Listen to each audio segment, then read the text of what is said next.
Hi there, and welcome to the Midweek Memo.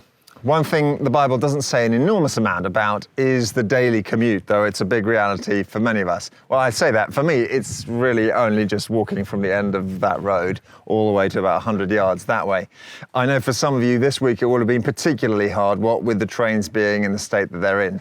The Bible doesn't say a great deal about a commute, but it does imagine quite a bit about what it means to live and work in a workplace. This last week, we were thinking about the life of Joseph. We started with Joseph in the household of Potiphar. And we're told in Genesis 32, verse 2, that the Lord was with Joseph so that he prospered and he lived in the house of his Egyptian master. When his master saw that the Lord was with him and that the Lord gave him success in everything he did, Joseph found favor in his eyes and became his attendant. In fact, Potiphar put him in charge of the whole of his household and entrusted to his care everything he owned.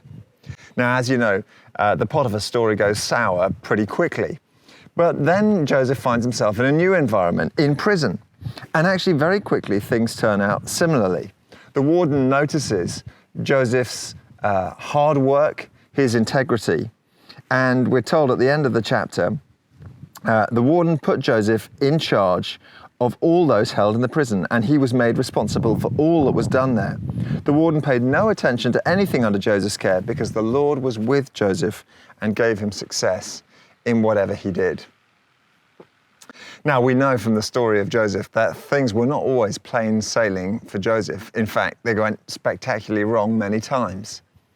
And yet, it was because of his faith in the Lord, his integrity, the way that he served wholeheartedly his God, that transformed his workplace, and that it was that motivated people to give him the responsibility that he eventually acquired. And of course, in the end, he was given the responsibility to look after the whole of the kingdom of Egypt through one of its hardest times. Well, as I pray for you daily, I'm praying for you in your workplaces, in your homes, and wherever it is that you live, that you too would be enabled to live that same kind of life that serves God wholeheartedly, and that through it you would have an opportunity to be entrusted with responsibility too, that enables you to reflect the priorities and values that you have from the Lord in your work. Just one notice to share with you this week. It was great, wasn't it, on Sunday to be hearing about some of the work that's already happening with refugees in and around our church. And we're praying for you, particularly those families who have offered to host refugee families and look after them during this time.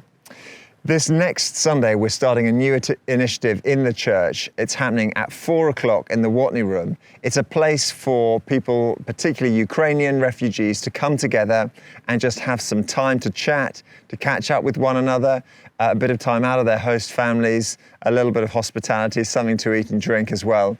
And we're really praying that that's going to be a great support to those people for whom life has just changed immeasurably, and they're under huge pressure, just adjusting to this new place that they live. If you'd like to help with that and just be there to chat to people or serve coffee and teas, we'd love to hear from you. And please do make it known around that we're doing this so that we can ensure that anyone who would benefit from that would be there. Thanks so much for joining us.